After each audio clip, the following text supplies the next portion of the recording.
আমি তোমার এই অভাগা সংসার করব না। এমনটা করো না ইরা, আমি যে তোমাকে ছাড়া থাকতে পারবো না। তুই জাহান্নামে যা, তাও আমি তোর মতো অভাগা সংসার করব না। আমি আজকে আমার বাবার কাছে চলে যাব আর তোকে ডিভোর্স লেটার পাঠিয়ে দেব। বৌমা, তুমি এমনটা করো না। আমার ছেলে যে সত্যি তোমাকে অনেক ভালোবাসে। তুমি যদি এই ঘর ছেড়ে চলে যাও, আমার ছেলে কিভাবে থাকবে একা একা? শুধু ভালোবাসলেই হয় না মা, বউয়ের কখন কি লাগবে সে সব কিছুও খেয়াল রাখতে হয়। তাছাড়া আপনার ছেলে মরলো না বাঁচলো তা জেনে আমার কোনো কাজ নেই। আমি আপনাদের এই অভাগা সংসার আর করব না। তুমি আমাকে ছেড়ে যেও না ইরা। তোমার কোনো কান্নাই আজ আমাকে ধরে রাখতে পারবে না এখানে। তোমার মতো বলদ আর বেকার ছেলেকে কেন যে আমি ভালোবেসে বিয়ে করতে গেলাম তার ফল আমাকে এখন ভোগ করতে হচ্ছে। বাবা মা ভাই ভাবি আমাকে অনেকবার বুঝিয়েছে, কিন্তু আমি ওনাদের কোনো কথাই শুনি নাই। যদি শুনতাম আজকে আমার এরকম অবস্থা হতো না। প্লিজ আমাকে ছেড়ে যেও না। সরো আমার রাস্তা থেকে। তোমাকে যদি যেতেই হয় আমার লাশের উপর দিয়ে যেতে হবে। লাশের উপর দিয়ে কেন? দরকার হলে তোকে মেরে আমি এখান থেকে যাব। সেজন্য ভালো হবে আমার পথ থেকে সরে দাঁড়া। না, আমি তোমাকে যেতে দিব না। তুই যদি আমাকে যেতে নাই দিস তাহলে আমি এই ঘরেই নিজেকে ফ্যানের সাথে ঝুলিয়ে আত্মহত্যা করে নেব, কথাটা মনে রাখিস। এমন করে বলো না ইরা, তুমি মারা গেলে আমি বাঁচবো কি করে? তোকে বাঁচতে কে বলেছে? তুই মারা গেলেই তো পারিস। তুই বেঁচে থাকার চেয়ে মরে যাওয়াই অনেক ভালো। এক প্রকার অনেক ঝগড়ার পরে এরা আসার সময়ে আকাশ বাধা দিলে আকাশকে একটা ধাক্কা দেয়। এতে আকাশ মাটিতে পড়ে আঘাত পায়। যে আঘাতের জন্য আকাশের মার ওকে নিয়ে হসপিটালে যেতে হয়। এই আঘাতের সম্পর্কে আপনাদের পরে বলবো। এখানে এতটুকু পরে তো বুঝতে পেরেছেন ইরার সাথে আকাশের প্রেম করেই বিয়ে হয়েছে ওদের। তবে ওদের বিয়ের জন্য দুজনকে অনেক কষ্ট সহ্য করতে হয়েছে। আর হঠাৎ করে কি এমন হলো যার কারণে ইরা আকাশকে ডিভোর্স দিয়ে দেওয়ার কথা বলে আকাশের বাড়ি থেকে চলে গেল।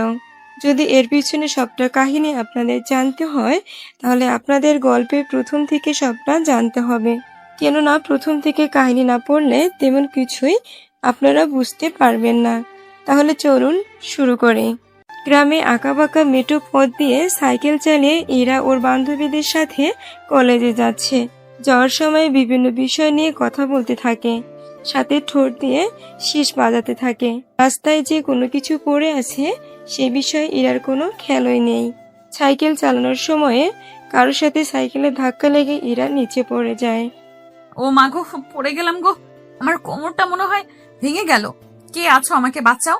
তখন ইরার বাকি বান্ধবীগুলো সাইকেল থেকে নেমে ইরাকে নিচ থেকে তুলে এই দিকে সাইকেল দিয়ে যাকে ধাক্কা দিল তার দিকে কেউ খেয়ালও করছে না।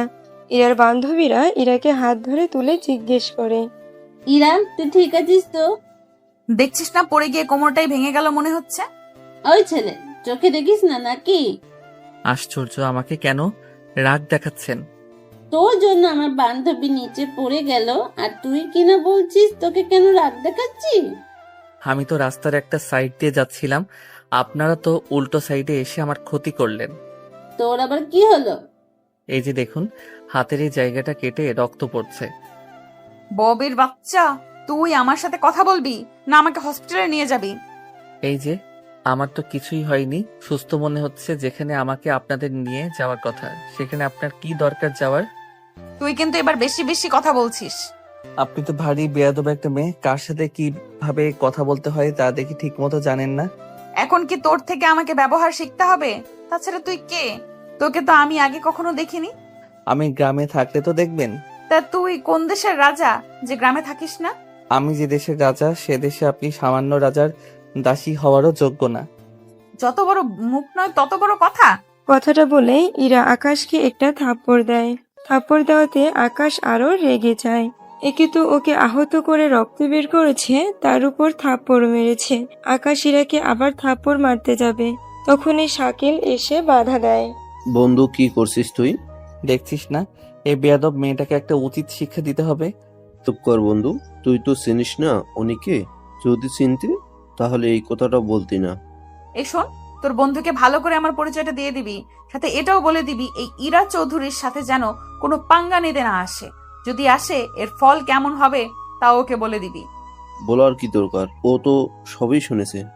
শুধু শুনলেই হবে না, আমার সাথে পাঙ্গা নিলে ওর কি কি ক্ষতি হতে পারে সবটা বুঝিয়ে বলবি। সবে মাত্র পরিচয় না হতেই ওর এই অবস্থা হলো।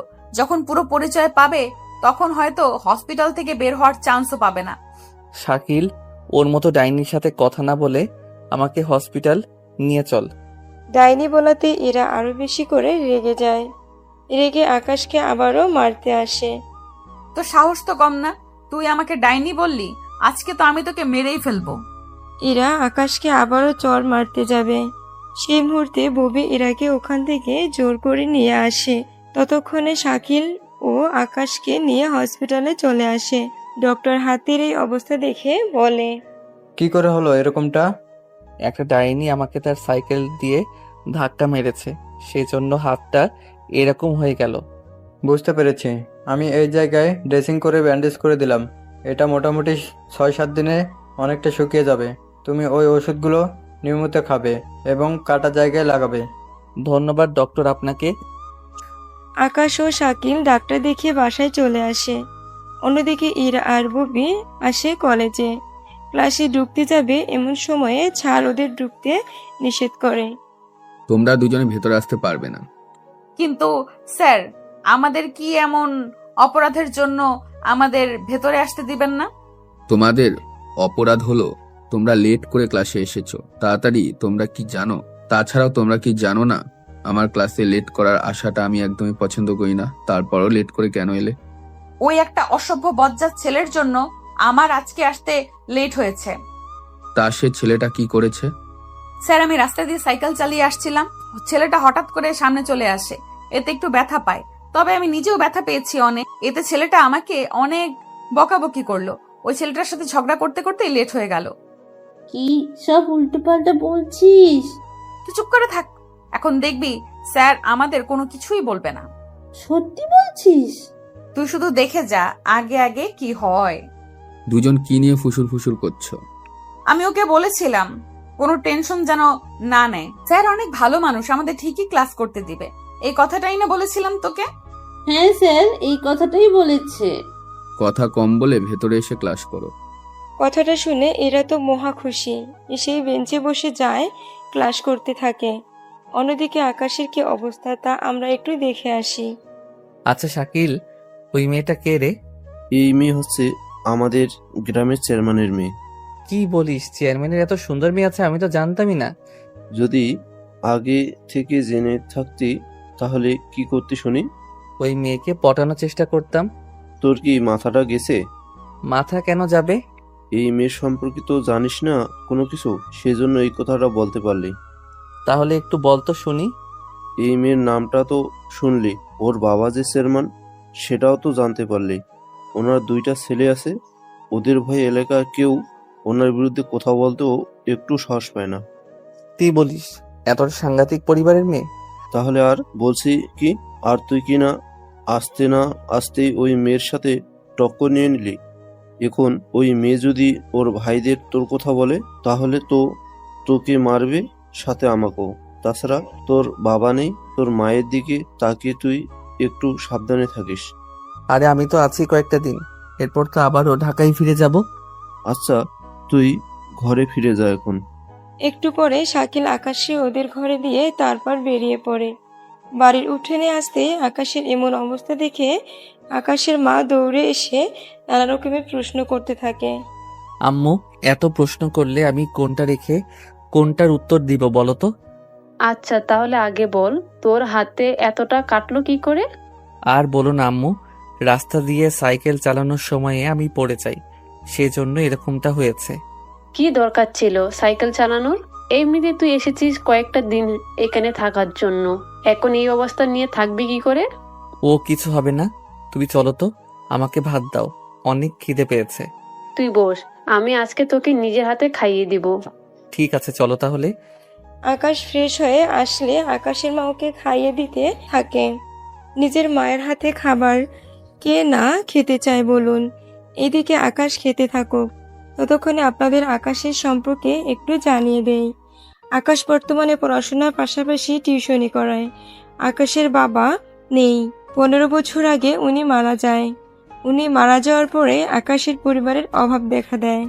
কেননা ওনার যা জমানো টাকা ছিল সে টাকা দিয়ে এতদিন আকাশের পড়াশোনা চালিয়েছে।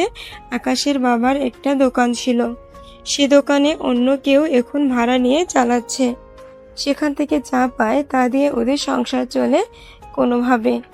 এক কথায় আকাশের সংসার চলে ওর টিউশনের কিছু টাকা আর দোকান ভাড়া থেকে। আকাশের খাওয়া হলে ওষুধ খেয়ে ঘুমিয়ে পড়ে। অন্যদিকে ইরা কলেজের ক্লাস শেষ করে চলে আসে বাড়িতে ইরাকে দেখে ইরার বাবা মা ভাই ভাবিদের মুখে হাসি ফোটে, কেননা ইরা ওদের অনেক আদরের মেয়ে। তোর এতক্ষণে আসার সময় হলো? কি করব আম্মু, কলেজে এত এত ক্লাস, কোনটা রেখে কোনটা করব ভেবেই তো পাচ্ছি না। তুই ফ্রেশ হয়ে আয়, আমি তোর ভাবিকে বলে দিচ্ছি তোর জন্য খাবার নিতে। ঠিক আছে, আমি রুমে গেলাম। ইরা রুমে আসে। কিছুক্ষণ পরে ইরার বড় ভাবি সাথে আসে ইরার রুমে। ভাবি, তুমি কেন আসতে গেলে? আমাকে বললে আমি না হয় নিচে আসতাম। মার খাবে নাকি আমাকে? মার খাবে কেন? তোমার বড় ভাই যদি জানে আমি তোমাকে নিচে নামিয়ে খেতে দিয়েছি তাহলে আমার কি হবে একবার ভেবে দেখেছো? ভাইয়ারা একটু বেশি ভাবে আমার জন্য। তুমি ওনাদের একমাত্র আদরের বোন, তোমাকে নিয়ে তো ভাববেই। তাছাড়া একটা কথা বলার ছিল তোমাকে। কি কথা ভাবি? তোমার ভাইকে বলে আমার যাওয়ার ব্যবস্থা করে দাও। তুমি আমার কোথায় যাবে? বাবার বাড়িতে যাব। আমাকে না বলে ভাইয়া অথবা বাবাকে বলো। তোমার ভাই আর বাবাকে তো কোনো কিছু বললেই তো ওনারা রাগ করে। তাছাড়া সবাই তোমার কাছে বেড়ালের মতো থাকে, তোমার কথা সবাই শোনে। সেজন্য তোমার বাবা আর ভাইকে বলে দেখো আমার যাওয়ার ব্যবস্থা করা যায় কিনা। কিন্তু আমি তোমার যাওয়ার ব্যবস্থা করে দিলে আমার কি লাভ হবে শুনি? আচ্ছা, কি লাগবে তোমার তা বলো। আমার মেকআপ লাগবে নাকি শাড়ি লাগবে? ওইসব কোনো কিছুই আমার লাগবে না। তাহলে কি লাগবে তোমার? আমাকেও তোমার সাথে নিতে হবে। তোমার না সামনে পরীক্ষা? পরীক্ষা হয়েছে তো কি হয়েছে? তোমাকে তো যেতে দিবে না, সাথে আমারও যাওয়া ক্যান্সেল হয়ে যাবে। তাহলে যেও না। আচ্ছা ঠিক আছে, নিব আমার সাথে। এই তো আমার লক্ষ্মী ভাবি। এই বলে ইরা ওর ভাবিকে জড়িয়ে ধরে। তখন এই সাথীর হাজবেন্ড ইরার বড় ভাই চলে আসে। কি ব্যাপার ভাবি, ননদের তো খাতির কবে থেকে হলো? তাহলে তোমাকে তা জানতে হবে না, তোমার সাথে আমার কিছু কথা আছে। কত টাকা লাগবে তোর? শুধু বল একবার। উফ ভাইয়া, টাকা লাগবে না তো। তাহলে কি লাগবো? আমি আর ভাবি। তুই আর সাথী কি কোথাও ঘুরতে যাবি নাকি সাথী তোকে কিছু বলছে? আমি কিছুই বলিনি। আরে ভাবি, আমাকে বলতে দাও। ভাইয়া, আমার তো সামনে পরীক্ষা, সেই জন্য ভাবি তো ওই সময় ওনার বাবার বাড়িতে যেতে পারবে না। সেই জন্যই বলছিলাম তুমি ভাবিকে ওনার বাবার বাড়িতে দিয়ে আসো, কয়েকটা দিন থেকে তারপর না হয় চলে আসবে। ও তাই বল, আমি তো ভেবেছিলাম কি না কি বলবি তুই। আচ্ছা, আমি কালকেই ওকে দিয়ে আসবো। তাই এরা তুমি না বললে তুমিও আমার সাথে আসবে? না ভাবি, আমি চলে গেলে ছোট ভাবি আবার একা হয়ে যাবে। উফ, এ কথাটা তো আমি ভেবে দেখিনি। সেই জন্য তুমি বরং ঘুরে আসো। ঠিক আছে, যাই তাহলে আমি রুমে। সাথী রুম থেকে চলে গেলে ইরাও ঘুমিয়ে পড়ে। পরের দিন সকালে আবির সাথীকে নিয়ে বের হয়, সাথে ইরাও। ইরার কলেজের রাস্তার সামনে দিয়ে সাথীদের বাড়িতে যেতে হয়, সেজন্য ইরাও একসাথে বের হয়ে একেবারে কলেজের সামনে এসে নেমে পড়ে। আবির চলে যাওয়ার পরে ইরা ভিতরে চলে আসে, এসে ওর বান্ধবীগুলোর সাথে আড্ডা দিতে থাকে। এইদিকে বন্ধু চল কোথাও থেকে ঘুরে আসি। এই সময় আবার কোথায় যাবি? চল একবার কলেজ থেকে ঘুরে আসি। কিন্তু আমি এসে কি করব? আরে ক্লাস করবি, তাছাড়া তুই একা একা এখানে বসে থেকে কি করবি? তার চেয়ে বরং আমার সাথে চল, ভালোই লাগবে তোর। ঠিক আছে, চলো তাহলে। আকাশ রেডি হয়ে বের হতে যাবে, তখন আকাশকে তার মা জিজ্ঞেস করে কোথায় যাচ্ছে, কি জন্য যাচ্ছে। মা, এভাবে বসে না থেকে একটু ঘুরে আসি কোথাও থেকে। ঠিক আছে, তবে সাবধানে থাকিস। মাকে বিদায় দিয়ে আকাশ শাকিলের সাথে চলে আসে কলেজে।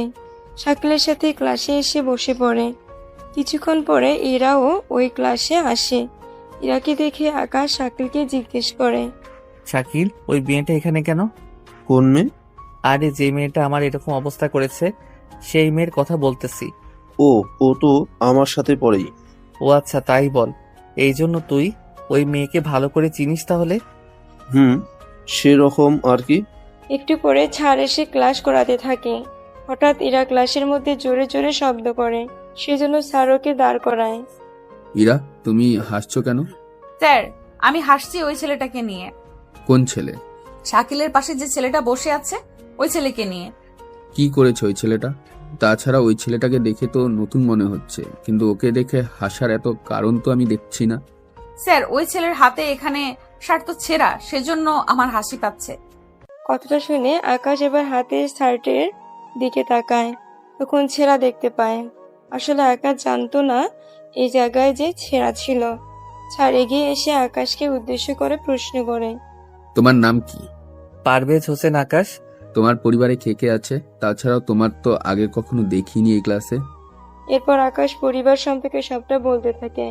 সবটা শুনে সাথে বাকি কাহিনী শোনে। তাহলে তো তুমি এদের তুলনায় এক ব্যাচ সিনিয়র। তা তোমার হাতে এই অবস্থা হলো কি করে? এই ক্লাসের একটা অহংকারী আর জেদি মেয়ে এই কাজটা করেছে। তুমি কি ইরার কথা বলছো? স্যার, আপনি তো দেখি না বলতেই সবটা বুঝে গেলেন। কি করব বলো, ওর বাপ চেয়ারম্যান, সেই জন্য তো ও একটু বেশি অহংকারী। ভাগ্য ভালো আমি কলেজের স্যারের পাশাপাশি বোর্ডের সদস্য, নয়তো ওর বাবা এতদিনে আমাকে এই কলেজ থেকে বেরিয়ে করে দিত। স্যার, আপনি কিন্তু আমাকে অপমান করছেন। তোমাকে আমি অনেক বুঝিয়েছি, তোমার বাবা চেয়ারম্যান বলে যাকে খুশি তার সাথে তুমি পাঙ্গা নাও, যাকে তাকে ধরেও মারো। তোমার কারণে ক্লাসে অনেক ছেলেরাই ক্লাস করতে আসে না। সব দোষ কি আমার নাকি? ওরাই তো আমার সাথে উল্টাপাল্টা করতে আসে। হয়েছে হয়েছে, আর বলতে হবে না। আর এই ছেলে ঢাকা থেকে মাত্র আসলো, আর তুমি ওর সাথে প্রথম দিনে এরকম করে বসলে। এই ছেলে কানা, সেই জন্য রাস্তা দেখে চলতে পারেনি, তাই আমার সাইকেলের নিচে এসে পড়েছে। আচ্ছা স্যার, এইসব কথা থাক, আপনি বরং ক্লাস করান ওদের। আমি ততক্ষণ একটু তাকিয়ে তাকিয়ে দেখি। ঠিক আছে, দেখো তাহলে। স্যার ক্লাস করাতে থাকে। এদিকে ইরা রেগে একাকার। মনে হচ্ছে আকাশকে একা পেলে আবার হামলা করবে। কিছুক্ষণ পরে স্যার চলে যায়। উনি যাওয়ার পরে ইরার বান্ধবী ববি বলে, তোকে এত অপমান করলো সবার সামনে, এর প্রতিশোধ কিন্তু নিতে হবে। নিব মানে? একটু পরেই নিব। কিভাবে নিবি? ক্লাস শেষে আকাশ শাকিল বাড়ি ফেরার উদ্দেশ্যে রাস্তায় সাইড দিয়ে হেঁটে যাচ্ছে। গ্রামের রাস্তা একটু আঁকা বাঁকা তো থাকবেই, তার উপর হালকা হালকা গর্ত তো আছেই। আচ্ছা, আমি তাহলে গেলাম, তুই বাকি পথ সাবধানে যাস। ঠিক আছে, বিকালে কিন্তু বের হব। আচ্ছা, আমি চলে আসবো সময় করে। শাকিল চলে যাওয়ার পরে আকাশ একা একা আসতে থাকে। তখন ইরা আর ববি পিছনে আসে। যদিও ওরা যে এসেছে তা আকাশ খেয়াল করেনি, সেজন্য ওরা দুজনেই সাইকেল দিয়ে আকাশকে আবারও ধাক্কা দেয়। এতে রাস্তার ধারে পড়ে যায়, কিন্তু এবার তেমন ক্ষতি হয়নি, কেননা রাস্তার পাশে পুকুর ছিল বলে পানিতে এসে পড়ে। আকাশ এমন পড়ে যাওয়া দেখে ইরা শব্দ করে হাসতে থাকে। হেসেই প্রায় কুল পায় না। এদিকে আকাশ মুগ্ধ নয়নে এরার হাসি দেখতে থাকে। দেখলি তো আমার সাথে পাঙ্গা নেওয়ার মজা। আপনি নিজেও আমাকে চিনেন না। হো, তাই নাকি? তা কি করবি তুই? আগে পুকুর থেকে তো উঠতে দিবেন, তারপর না হয় বলতেছি কি করা যায়। সাহস থাকলে কিছু করে দেখা। কথাটা শুনে আকাশ পুকুর থেকে উঠে এরার সামনে আসে। পানি আকাশের শরীরের শার্ট প্যান্ট থেকে চুয়ে চুয়ে পড়তে থাকে। আকাশ ভেজা চুল হাত দিয়ে নাড়া দিতেই কয়েকটা ফোঁটা পানি এসে এরার মুখে পড়ে। তো সাহস তো কম না, তুই আমার মুখে পানি মেরেছিস। সাহসের তো কিছুই দেখলি না, এখন যা করব আমি তার জন্য তোকে তো পস্তাতে হবে। কিছু করবি মানে? কি করবি তুই? আরে তুই না চেয়ারম্যানের মেয়ে, তা এত ভয় পেলে কি চলবে? দেখ, কাছে আসবি না, কাছে আসলে কিন্তু আমি চিৎকার করব। চিৎকার করলে তোমারই সমস্যা। আমার সমস্যা হবে কি করে? আমি তোমার সাথে যা যা করব সেগুলো অন্য কেউ দেখলে তো তোমারই ক্ষতি হবে। কথাটা শুনে এরা ভয় পায়। এরা কোনো কিছু বলতে যাবে, তার আগে ইরাকে জড়িয়ে ধরে। এরা অনেক চেষ্টা করেও ছাড়াতে পারে না। আকাশের শরীর ভেজা ছিল বলে ইরার শরীরও ভিজে গেল। কিছুক্ষণ পরে আকাশ ইরাকে ছেড়ে দিয়ে বলল, এরপর যদি আমার সাথে লাগতে আসিস তাহলে তোর এমন হাল করব যে আমাকে বিয়ে করা ছাড়া আর কোনো উপায় থাকবে না। মানে সিনেমায় গুন্ডারা যেমন সুন্দর সুন্দর মেয়ে তুলে নিয়ে আসে, ওইগুলো করে আপনিও কি সেরকম কিছু করার চিন্তা করছেন? ছি ছি ছি, আমার রুচি এত খারাপ না যে ওনার মতো একটা মেয়ের সাথে এইগুলো করতে যাব। তার মানে কি আমি সুন্দরী না? আমার কাছে তো সুন্দরী লাগছে না, এবার অন্যদের কাছে কেমন লাগে সেটা আমি তো বলতে পারবো না। দেখছিস ইরা তোকে কিভাবে অপমান করছে। ওনার মতো মেয়ের মান থাকলে তো তাকে অপমান করব। যেই না চেহারা আসছে সে চেহারা নিয়ে আমার সাথে ঝগড়া করতে। তোকে তো আমি দেখে নিব। এতক্ষণ ধরে তো সামনেই আছি, যা দেখার দেখে নাও, কেননা আমি কয়েকদিন পরে আবার শহরে ফিরে যাব, তখন কিন্তু দেখে নেওয়ার সুযোগ আর পাবে না। ববি, এই ছেলেটাকে আমার চোখের সামনে থেকে চলে যেতে বল, নয়তো আমি নয়তো কি করবে শুনি? সাইকেল দিয়ে মেরে আবার পুকুরে ফেলে দিব। আমি তাহলে সাইকেল শুদ্ধ তোমাকে পুকুরে ফেলে দিব। ভাইয়া আপনি এখন যান এখান থেকে। আমার বান্ধবী যদি এর চেয়ে বেশি রেগে যায় তাহলে কিন্তু অনেক কিছু করে ফেলবে, পরে কিন্তু আমি আর সামলাতে পারবো না। ওর মতো মেয়ে আমার সাথে পারবে না। এত চিকন বডি দিয়ে আমার সাথে কিভাবে পারবে? ওই চিকন না মোটা তুই কি দেখেছিস? জড়িয়ে ধরার সময়ে মাপ নিয়েছি। কি বেহায়া ছেলে রে বাবা, একটু লজ্জা শরম বলতে কিছু নেই? লজ্জা শরম তো তোমার নেই, যদি থাকতো তাহলে ঠিকই। তাহলে কি চুপ করে আছিস কেন? কিছু না, গেলাম আমি। তবে একটা কথা, পারফিউমের সুগন্ধিটা কিন্তু অনেক মিষ্টি, তার সাথে চুলের ঘ্রাণও। কথাগুলো বলে সেখান থেকে চলে যায় আকাশ। এদিকে এরা দাঁড়িয়ে আছে, কোনো কিছুই বলছে না, কেননা এর মতো সাহসী ছেলে এরা এই গ্রামে কখনো দেখেনি। ইরা তুই আজকে এই ছেলের ব্যাপারে তোর আব্বুকে সবটা বলবি। আব্বুকে কোনো কিছু বলা যাবে না, তাহলে ওই ছেলেকে জানেই মেরে ফেলবে। এতে তো ভালোই হবে। এমনটা করা ঠিক হবে না, সামান্য একটু কারণে কারো প্রাণ নেওয়া ঠিক হবে না। তাছাড়া ওর শত্রুতা তো আমার সাথে, সেজন্য ওকে আমি হ্যান্ডেল করব। পারবি তো? চেয়ারম্যানের মেয়ে আমি, পারতে যে আমাকে হবেই। ওর মতো ছেলেকে কিভাবে টাইট দিতে হয় তা আমার থেকে ভালো আর কে জানে। তবে যাই করিস সাবধানে করিস। আজকে যা করেছে ছেলেটা, সামনের দিকে তো আরো বেশি কিছু করার চেষ্টা করবে। তুই কোনো চিন্তাই করিস না, ওকে আমি এমন ভাবে দেখে নিব আমার নামটাই ভুলে যাবে। এখন চল আমরা বাসায় যাই। চল তাহলে। ওরাও বাসায় চলে যায়। অন্যদিকে আকাশ ওর ঘরে এসে কাপড় চেঞ্জ করে শুয়ে আছে, আর ইরার সাথে আজকে যা যা হয়েছে তা ভাবতে ভাবতে ঘুমিয়ে পড়ে। সন্ধ্যায় আকাশের গা কাঁপিয়ে জ্বর আসে। শাকিল আকাশকে কল দিয়ে জানতে পারে তার জ্বর এসেছে, সেজন্য আকাশকে দেখার জন্য বের হয়। পথেই ববির সাথে শাকিলের দেখা হয়। এই কোথায় যাচ্ছিস তুই? তোর সাথে তোর বন্ধুটা কোথায়? ওর জ্বর এসেছে, সেজন্য ওকে দেখতে যাচ্ছি। জ্বর হলো কি করে? জানি না কি করে হলো, ওর সাথে দেখা হওয়ার পরে বুঝতে পারবো। ঠিক আছে যা তাহলে। তুই কোথায় যাচ্ছিস? ইরা ঠান্ডা লেগেছে, সেই জন্য ওকে দেখতে যাচ্ছি। ঠিক আছে, তবে ইরা আমার বন্ধুর সাথে এরকম কেন করে বলতো? সে আমি কি জানি কেন এরকম করে। আচ্ছা চলি তাহলে। এরপর দুইজন দুই দিকে চলে যায়। ববি চলে আসে ইরার কাছে, শাকিল চলে আসে আকাশের কাছে, এসে ওর সাথে কথা বলতে থাকে। তখন আকাশের মা আসে ওখানে। শাকিল কখন এলে? এই তো আন্টি, 5 মিনিট হলো। তুমি বসো, আমি তোমার জন্য নাস্তা নিয়ে আসি। ওইদিকে আকাশের মা নাস্তা আনতে চলে যায়। অন্যদিকে এরা আর ববি গল্প করতে থাকে। পাশে এরা দুই ভাবি ছিল। এরা তোমার এরকম অবস্থা হলো কি করে?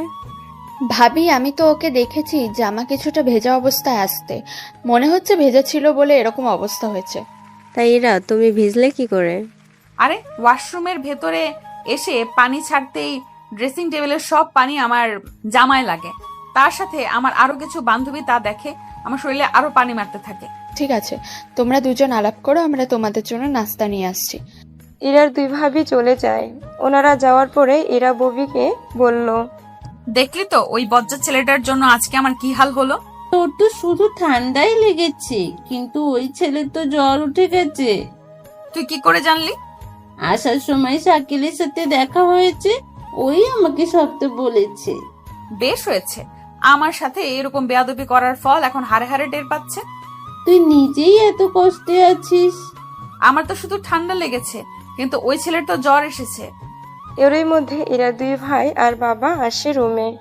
কি হয়েছে আমার মামুনি? আপু, সামান্য একটু ঠান্ডা লেগেছে, ও ঠিক হয়ে যাবে। কিন্তু হঠাৎ তো ঠান্ডা লাগলো কি করে?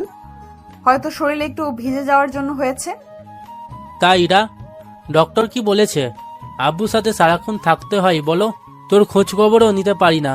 কিছু হয়নি আমার ভাইয়া, তোমরা শুধু শুধু টেনশন করছো। আব্বু, ওকে তাহলে এখন রেস্ট করতে দিই। আর বেবি, তুমি কিন্তু আজ রাতটা ইরার সাথে থেকে যাও। কিন্তু ভাইয়া, আমি ঘরে না ফিরলে তো মা অনেক চিন্তা করবে আমাকে নিয়ে। আমি বলে দিব তোমার মাকে কল দিয়ে। ঠিক আছে ভাইয়া। এই কথা শুনে এরা অনেক খুশি হয়, কেননা ওরা দুই বান্ধবী সারা রাত শুয়ে শুয়ে গল্প করতে পারবে। আচ্ছা ইরা, তুই সুস্থ না হওয়া পর্যন্ত তোকে কলেজে আর যেতে হবে না। কিন্তু কেন আব্বু, আমি তো ঠিক আছি। কোনো ঠিক নেই, যা বলেছি তাই শোন। আমরা তো তোর ভালোর জন্যই বলছি। ঠিক আছে, যাব না। কিন্তু আঙ্কেল, আমি তো যেতে পারি কলেজে। তুমি কলেজ থেকে এসে কি কি পড়া দিচ্ছে ইরাকে জানিয়ে দিও। ঠিক আছে আঙ্কেল। পরের দিন সকালে ববি ইরাদের বাড়ি থেকে নাস্তা করে কলেজে আসে, এসে ক্লাস করতে থাকে। অন্যদিকে ঈশান ওর বাবার কাছে আসে।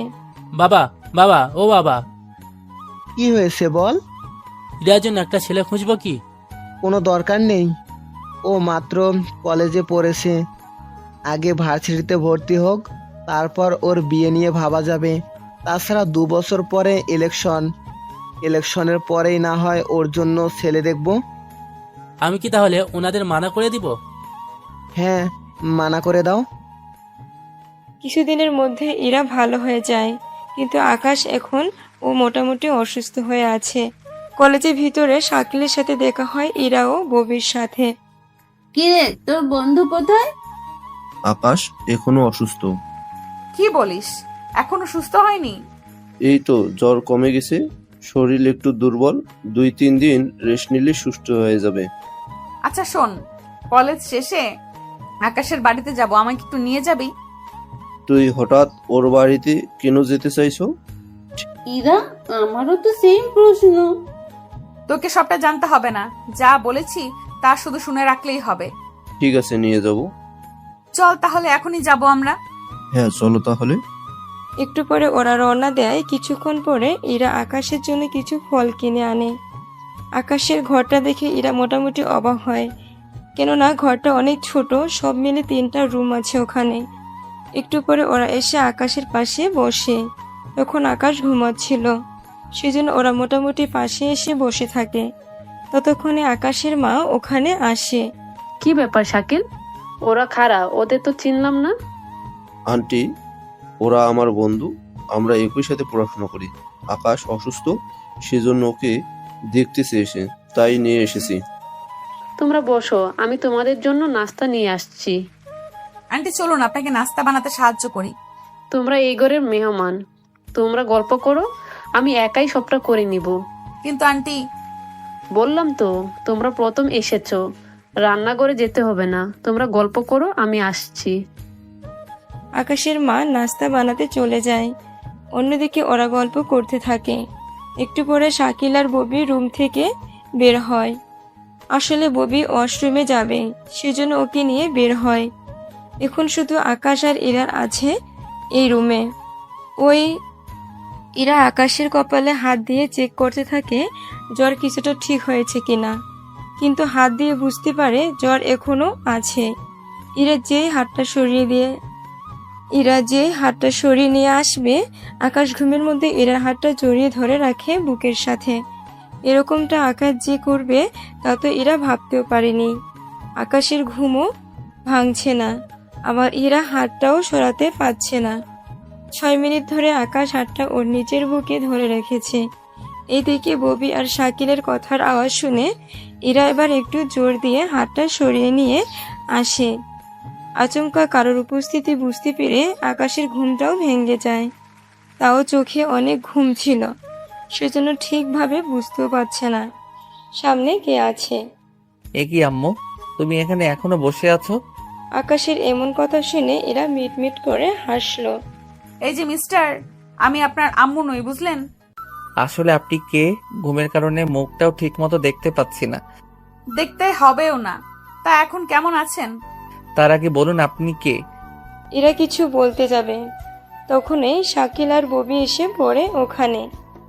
কিরে, তোর ঘুম ভেঙে গেল তাহলে?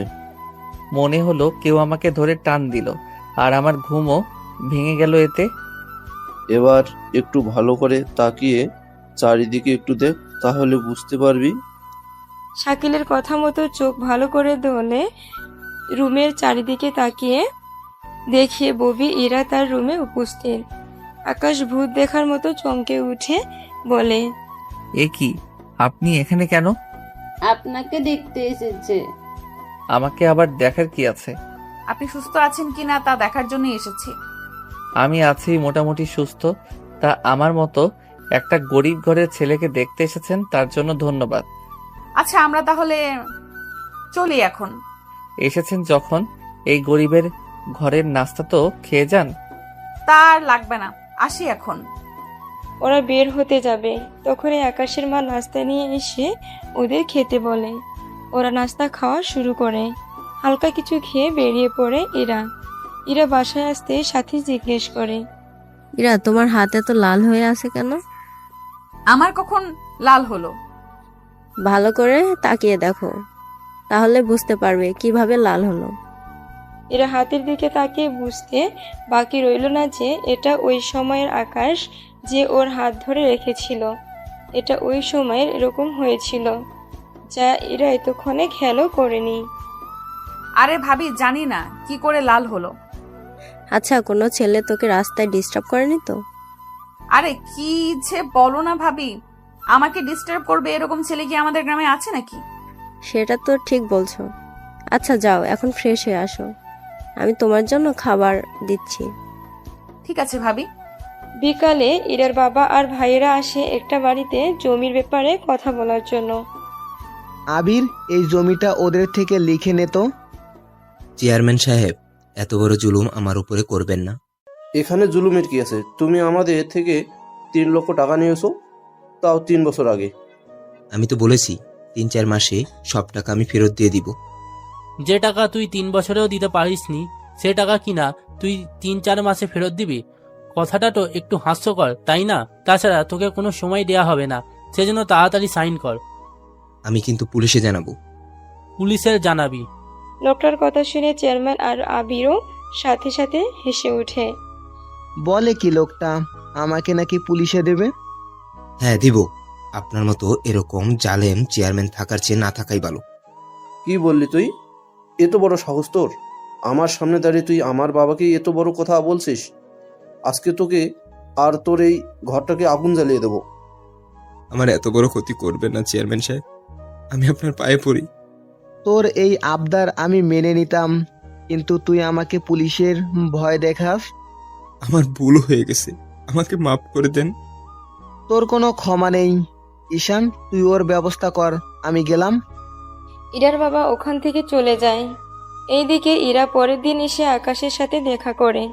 তবে ইরা যে আসবে তা কিন্তু বলে আসেনি, হঠাৎ করেই চলে আসে। ইরাকে দেখে আকাশ বলে, কি ব্যাপার, আপনি এখানে কেন? এসেছি তোমার খোঁজ নিতে। কয়েকদিন আগেও তো আপনি করে বলেছেন, এখন আবার তুমি করে বলছেন, ব্যাপার কি বলেন তো? তেমন কিছু না, তোমাকে দেখে কেন যেন তোমার মায়ায় পড়ে গেলাম। মানে?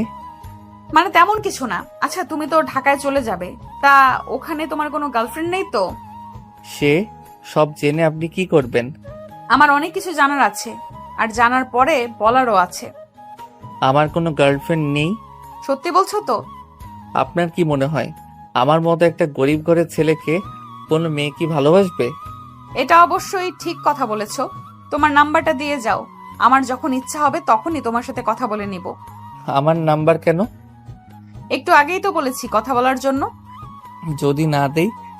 আমার সাথে পাঙ্গা নেওয়ার পরেই কয়েকদিন ধরে জ্বরে ভুগতেছো, তাহলে কি বুঝে দেখো সামনে তোমার আর কি কি হতে পারে। 1 মিনিটের জন্য আকাশ কিছু একটা ভাবতে থাকে। ভাবা শেষ হলে নাম্বারটা দিয়ে দেয়। ইরা খুশি মনে নাম্বারটা নিয়ে চলে আসে। এখন এই কাহিনী শুনে অনেকে বলবেন, লেখক সাহেব এটা কি করলো? ওনার তো আকাশের উপরে শত্রুতা থাকার কথা, কিন্তু তা না করে হঠাৎ এত ধরত দেখাচ্ছে কেন? এটাই তো ভাবছেন। আসলে একটা কথা কি জানেন, সব শত্রুতার ফল কিন্তু সহজে পাওয়া যায় না, কিন্তু জায়গায় টেকনিক খাটাতে হয়। এখন দেখা যাচ্ছে ইরাও সেই টেকনিকটা খাটালো। ইরা কি আকাশকে ভালোবেসে ধোকা দিবে, না ওকে সত্যি সত্যি ভালোবেসে ফেলবে? সেসব প্রশ্নের উত্তর জানতে হলে আপনাদের গল্পের সাথেই থাকতে হবে, কেননা ইরার মনে কি কি চলছে তা একমাত্র লেখকই জানে। সেজন্য দেখতে থাকুন সামনে কি কি হয়। নাম্বার নিয়ে চলে আসার পরে আকাশের মা আকাশকে জিজ্ঞেস করে, আকাশ, কে এসেছিল রে ঘরে? শাকিল এসেছিল আম্মু। ওকে বসতে বলতি। আমি চলে যাব তো, সেজন্য আমাকে দেখার জন্য এসেছে। তুই কি কালকেই ফিরে যাবি? কি করব বলো, অনেক পড়াশোনা পড়ে আছে। তাহলে কালকেই চলে যাস, আমি তোর জন্য না হয় কিছু বিটা বানিয়ে দিব। ঠিক আছে। পরের দিন আকাশ বের হয়। পথে ইরার সাথে দেখা হয়। সেখানে 5 মিনিটের মতো কথা বলে চলে আসে ঢাকায়। তবে গাড়িতে যতক্ষণ ছিল ততক্ষণ কিন্তু ইরা অনেকবারই কল করে খোঁজ নিয়েছিল। কিছুক্ষণ পরে বাসায় এসে আকাশ রেস্ট নিতে থাকে। পরের দিন থেকে শুরু করে দেয় টিউশনি। 7 দিন পরে আব্বু আমি ঢাকায় যাব। ঢাকায় কেন যেতে চাইছিস? কলেজ 15 দিনের মতো বন্ধ হয়ে দিয়েছে, সেই জন্য মামার বাসায় কয়েকটা দিন থেকে আসি। কিন্তু তুই একা যাবি কি করে? এর আগেও তো একা একা অনেক দিন গিয়েছিলাম। ঠিক আছে, আমি তোর মামা আর মামিকে বলে দেব। ঠিক আছে আব্বু। পরের দিন ইরাকে বাস স্ট্যান্ডে পৌঁছে দেওয়ার জন্য ইরার 2 ভাই আসে। তবে ইরার ভাবিরা ইরার জন্য অনেক কিছু তৈরি করে দেয়। এদিকে ইরা যেতে থাকে। অন্যদিকে ইরার বাড়িতে তখনই শুরু হয় ঝামেলা। এই ঝামেলার মূল কারণ হচ্ছে ইরা নিজেই। কিন্তু কিভাবে শুরু হলো এই ঝামেলা তা আপনারা ঠিকই জানতে পারবেন, তবে 2 থেকে 3 দিন পার হয়ে যাওয়ার পরে। ততক্ষণে আমরা ইরাকে নিয়ে আসি ঢাকায়। বাস থেকে নেমে দাঁড়িয়ে আছে, তখন কেউ একজন পিছন থেকে এসে এর চোখ ধরে রাখে। আচমকা এভাবে চোখ ধরাতে এরা কিছুটা ভয় তো পায়, কিন্তু হাত দিয়ে বুঝতে পারে এটা কোনো মেয়ের হাত। সেজন্য বুঝতে আর বাকি রইল না তার চোখ চেপে ধরা ব্যক্তিটা কে। নীলাশা তুই? বুঝলাম না, তুই আমাকে চিনলি কি করে? তুই ছাড়া কার আর এত সাহস আছে যে আমার চোখে হাত দিবে? এটা অবশ্য ঠিক বলেছিস। তা আসতে কোনো অসুবিধা হয়নি তো তোর? কোনো অসুবিধা হয়নি। তা তুই একা আসলি যে? তোর আশা এখানে বাবা মাকেও নিয়ে আসবো? আমি তা বলিনি। আচ্ছা, এখন কথা না বলে চল আমার সাথে বাসায়। ঠিক আছে চল। ওরা বাসায় আসে। তবে ইরার এখানে আসার পিছনে অন্য একটি কারণ আছে, যা আপনারা গল্পের সাথে থাকলে ঠিকই বুঝতে পারবেন। একটু পরে ওরা চলে আসে বাসায়। নীলাশা মা তো এরাকে দেখে জড়িয়ে ধরে, কথা বলতে থাকে। তখনই নীলাশা বলে ওঠে, মা, এটা কিন্তু ঠিক হচ্ছে না। কেন রে, আমি কি করলাম? ওকে আসা মাত্রই জড়িয়ে ধরলে। কই, আমাকে তো কখনো এভাবে জড়িয়ে ধরো না। মামি, নীলাশার অনেক হিংসা হচ্ছে, বুঝেছো? তা তো হবেই, শত হোক তোমারই তো মামাতো বোন। কথাটা বলে ইরা আর ওর মামি দুজনেই হেসে দেয়। আমিও দেখবো এই ভালোবাসা কতদিন টিকে। থাক মামি, ওকেও একটু জড়িয়ে ধরো, নয়তো বেচারি সারা রাত কান্না করতে থাকবে। পরে দেখা যাবে আমি ঘুমাতেও পারবো না ঠিক মতো করে। থাক ইরা, ওকে আর রাগিয়ে দিও না। নীলাশা, তোরা ফ্রেশ হ, আমি তোদের জন্য খাবার দিচ্ছি। ঠিক আছে মামি। নীলাশা চল, রুমে যাই আমরা। ঠিক আছে চল। তাই ইরা, তুই হঠাৎ করে চলে আসলি? আমি আসাতে তোর কোনো অসুবিধা হয়েছে কি? আমি তা বলিনি। তোকে গত কয়েকটা মাস ধরেও আমি আনতে পারিনি ঢাকায়, কিন্তু সে তুই হঠাৎ করে চলে এসেছিস সেটা তো আমি ভাবতেও পারিনি। তোকে এত ভাবতে হবে না, চল এখন রুমে। ওরা রুমে এসে ফ্রেশ হয়ে গল্প করতে থাকে। এদিকে ইরা যে ঢাকায় এসেছে তা আকাশ এখনো জানে না, কেননা ইরা কোনো কিছুই আকাশকে জানায়নি। কিছুক্ষণ পরে ওরা খাবার খেয়ে দুজনেই শুয়ে পড়ে। অন্যদিকে গ্রামে কিছু হচ্ছে না হচ্ছে তা আমরা একটু শুনে আসি। এরা চলে আসার পরে এরা ভাবি আর ভাইয়েরা মিলে আলাদাভাবে কথা বলতে থাকে। তোমার সাথে কিছু কথা আছে আমার। কি কথা বলো? আগে বলো, তুমি শোনার পরে রাগ করবে না? কি কথা আগে বলবে তো? আমি বলছিলাম কি, আমার যে একটা ছোট ভাই আছে, যদি ওর সাথে ইরার বিয়েটা দেওয়া যায় তাহলে কেমন হবে বলো তো? হঠাৎ তোমার ভাইয়ের সাথে কেন? তোমার বোন যে তোমার বাবার সম্পত্তির মালিক হবে, তা কি তুমি ভুলে গেছো? কিন্তু তোমার ভাইয়ের সাথে বিয়ে দেওয়ার মাঝে আমাদের কি লাভ? লাভ তো সেখানেই, কেননা তাহলে তোমার বোনের ভাগ আমার ভাই পাবে, আর ওখান থেকে কিছু ভাগ আমরাও নিয়ে নিব। এই জন্য তুই ইরার এত খাতির যত্ন করো? এত বছর পরে তুমি তা বুঝতে পারলে? আমি তো ভেবেছিলাম তুমি ওর ভাবি, সেজন্য এইগুলো করতেছো। আরে সেগুলো কিছুই না, এরা তো পরীক্ষা আরো 4 থেকে 5 মাস পরে শেষ হবে, তখন তুমি বাবার সাথে এ ব্যাপারে কথা বলে নিও। এই কথাগুলো বলে এরা যেমন শুয়ে পড়ে, তেমনি ঈশা আর ঈশানের মনের মধ্যে ও সেম ভাবে আকাঙ্ক্ষা জেগে ওঠে। ওরাও সেম এই বিষয় নিয়ে আলোচনা করে। তাহলে চাচা বলেছি বুঝতে পেরেছো তো? সব তো বুঝেছি, কিন্তু তোমার ভাই রাজি হবে তো? ওইসব তুমি আমার উপরে ছেড়ে দাও। তাছাড়া তোমার বোনকে দেখলে যে কোনো ছেলেই পছন্দ করে নেবে। তুমি তাহলে ইরার ভালো করে খেয়াল রাখতে থাকো, যেন ইরা তোমার কথা শোনে। সে তুমি ভেবো না।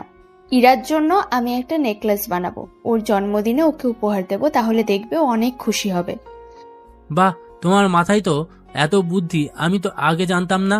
তুমি এখন ঘুমিয়ে পড়ো, এসব কথা যেন অন্য কারো কানেও না পৌঁছায়। এই বলে এরা তো ঘুমিয়ে পড়ে। এখন হয়তো আপনারা বুঝতে পেরেছেন কেন এরার ভাবিরা এত খেয়াল রাখে এরার উপরে।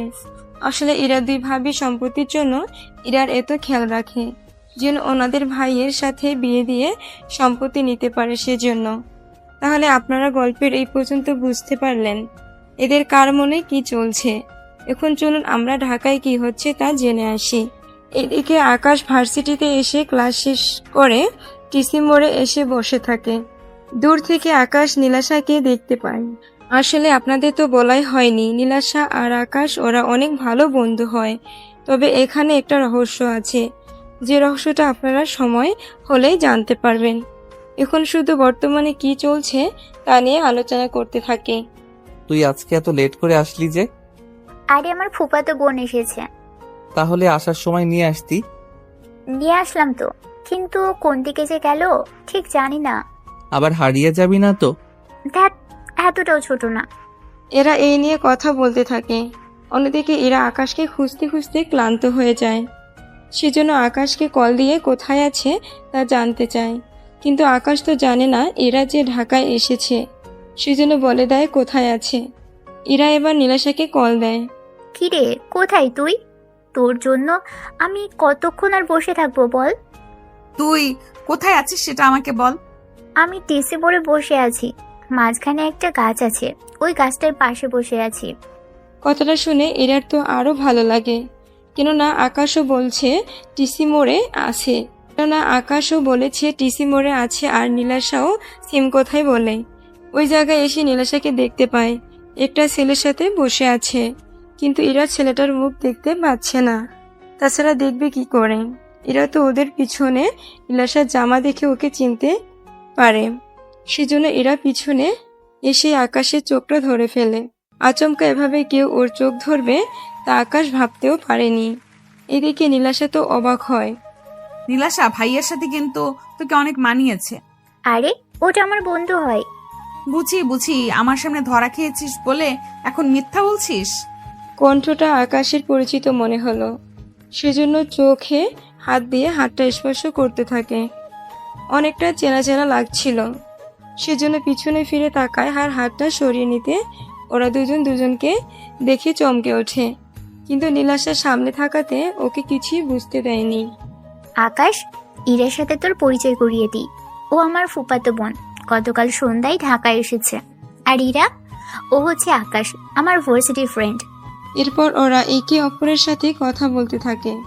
তখনই নীলাশা বলে ওঠে, তোরা একটু বস, আমি কিছু খাবার নিয়ে আসি। ঠিক আছে। নীলাশা যাওয়ার পরে ওরা ঝগড়া শুরু করে দেয়। তুমি ঢাকায় এসেছো, আমাকে তো জানাবে। তোমাকে সারপ্রাইজ দেবো বলে জানাইনি। তাছাড়া তুমি আর নীলাশা একই ভার্সিটিতে পড়ো এটা জানি, কিন্তু একই ক্লাসে, তার উপর তোমার বন্ধুরা, এটা তো আমি জানতামই না। কত স্বপ্ন ছিল তোমার সামনে এসে দাঁড়িয়ে সারপ্রাইজ দিব, কিন্তু উল্টো আমি সারপ্রাইজ হয়ে গেলাম। সত্যি আমি নিজেও কখনো ভাবিনি তোমাকে এত তাড়াতাড়ি দেখতে পারবো। এখন কথা অফ করো, বাকি কথা বাসায় ফিরেও বলতে পারবো। তা আমি আসবো কি? তুমি বাসায় আসলে নীলাশা আর মামা মামি কি বলবে? তোমার মামা মামি আমাকে ভালো করে চিনে, তাছাড়া ওই বাসায় আমি অনেকবার এসেছি। মিথ্যা বলার আর জায়গা পাও না। তাহলে আজকে এসে দেখাবো কি? তুমি যদি সত্যি সত্যি আসতে পারো তাহলে তোমাকে কিস দিব একটা। সত্যি তো? পরে আবার পল্টি নেবে না তো? কখনোই না। একটু পরে ওখানে নীলাশা আসে। এসে দেখে ওরা দুজনে কথা বলছে। নীলাশা জিজ্ঞেস করলো, তোদের দুজনের কথা কি শেষ হলো? আর একটু বাকি আছে। তাহলে শেষ করে নে। এখানে না, তাহলে কোথায় শুনি? তোর বাসায় যাব, চল। কি ব্যাপার বলতো? আজকে হঠাৎ বাসায় যেতে চাইছিস? এতদিন তো তোকে আমি শত জোর করেও নিয়ে যেতে পারিনি। আজকে যাব, চল। ঠিক আছে, নিয়ে যাব তোকে। এখন চল আমার সাথে। তাইরা, তোর কোনো অসুবিধা হবে না তো? আমার তো কোনো অসুবিধা হবে না। আমি তোর কথা বলিনি। তাহলে? ভাই, তুই একটু চুপ কর। ইরা, চল বাসায় যাব। ঠিক আছে, চলো। ওদের সাথে সাথে আকাশও আসে। আকাশকে দেখে নীলাশার বাবা মা ভীষণ খুশি হয়। আরে আকাশ, এত মাস পরে হঠাৎ কি মনে করে? অনেক দিন হলো আপনার হাতে বিরিয়ানি খাই না, সেজন্য খেতে চলে এসেছি। ঠিক আছে, তোমরা তাহলে আড্ডা দাও, আমি ততক্ষণে বানিয়ে আনছি। ঠিক আছে আন্টি। ওরা তিনজন রুমে এসে একটু বসে থাকে। তোরা বস, আমি একটু ড্রেস চেঞ্জ করে আসি। 5 মিনিট লাগবে। নীলাশা চলে যায় ওয়াশরুমে। ওয়াশরুমে এসে দরজা বন্ধ করে দেওয়ার পরে আকাশ ইরাকে কিস করে বসে। আচমকা এভাবে কিস করে বসবে এরা তো স্বপ্নেও ভাবতে পারেনি। 2 মিনিট পরে ছেড়ে দেয়। এদিকে এরা তো এখনো সোজা হয়ে বসে আছে। ও বুঝতেই পারেনি আকাশ আচমকা এমন কিছু করে বসবে ওর সাথে। সেজন্য এরাকে একটা চিমটি দিয়ে ফেরায়। আমার কথা আমি রেখেছি। তাই বলে এরকম ভাবে আচমকা? পরবর্তীতে তো সুযোগ পাবো না। তবে রে। এই বলে মারামারি করতে থাকে। ততক্ষণে ওখানে নীলাশা চলে আসে। এই, তোরা কি করছিস এগুলো? তোমার বন্ধুকে দেখো, আমাকে মারছে। কি মিথ্যেবাদী মেয়ে রে বাবা, বিশ্বাস কর আমি ওকে মোটেও মারিনি। তুই তো সব কিছু নিজের চোখেই দেখলি। সব কিছু দেখেছি, তাছাড়া তোকে এত নাটক করতে হবে না। আমি আবার কি নাটক করলাম? তোদের মধ্যে যে রিলেশন আছে তা আমি আগে থেকেই জানি। কি তুই আগে থেকেই জানতি? তাও কি করে? আকাশ যখন ঢাকায় ফিরে তখন তোর ব্যাপারে আমাকে বলে, তোর ছবিও দেখাই, কিন্তু আমি ওকে বুঝতেই দিইনি যে আমি তোকে চিনি। সেজন্য ওর সাথে আমি একটু মজা নিলাম। তুই তো বান্ধবী নামের কলঙ্ক। বাহ, আমারই ফুফাতো বোনের সাথে প্রেম করবি, আবার আমার থেকেই সাহায্য চাইবি? এটা আমি মেনে নিব? তুই ভাবলি কি করে? তুই কি চাস না আমি ইরাকে ভালোবাসি? তুই যতটা স্বাভাবিক ভাবছিস ততটা স্বাভাবিক কিন্তু না। ইরার বাবা কিন্তু মানবে না। তুই যদি সাহায্য করিস তাহলে তো হয়ে যায়। তাই ইরা, সাহায্য করব কি? সত্যি করবি তো? তোর দেখে সামান্য লজ্জাও লাগছে না। লজ্জা কেন লাগবে বল? আকাশ যদি তোকে সবটা বলতে পারে বন্ধু ভেবে, তাহলে তুই আমার মামাতো বোন, তোকে বলতে আমার লজ্জা কেন করবে? সত্যি ইরা, ভালোবেসে তোর যে লজ্জা শরম সব চলে গেছে তা কিন্তু দেখতেই পাচ্ছি। তা একটা কথা বল, আমি যতদূর জানি আকাশ এখনো তোকে প্রপোজ করেনি। করেনি তো। তাহলে এখন করে নে। দেখ, সুযোগ কিন্তু সব সময় আসে না, রুমও খালি আছে।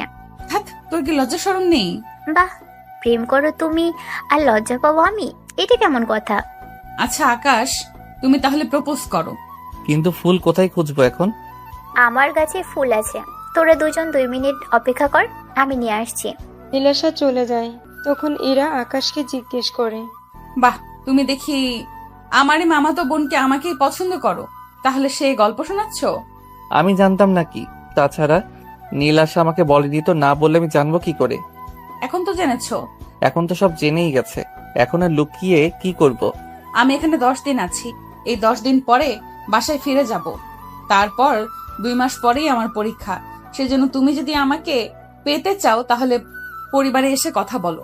তখনই ওখানে নীলাশা চলে আসে। এসে আকাশের হাতে ফুল দিয়ে বলে ইরাকে প্রপোজ করতে। আকাশও প্রপোজ করে। ইরা সে ফুল নিয়ে ফুলে একটা চুমু দিয়ে আকাশকে জড়িয়ে ধরে।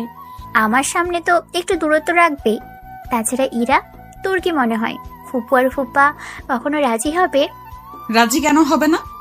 তুই আকাশকে চিনিস, বড়জোর 1 মাস হয়েছে। আমি ওকে 3 বছর ধরে চিনি। ওর পরিবারে কিভাবে কি কি করে সবই আমি জানি। আমি তোদের ঘরটাও দেখে এসেছি।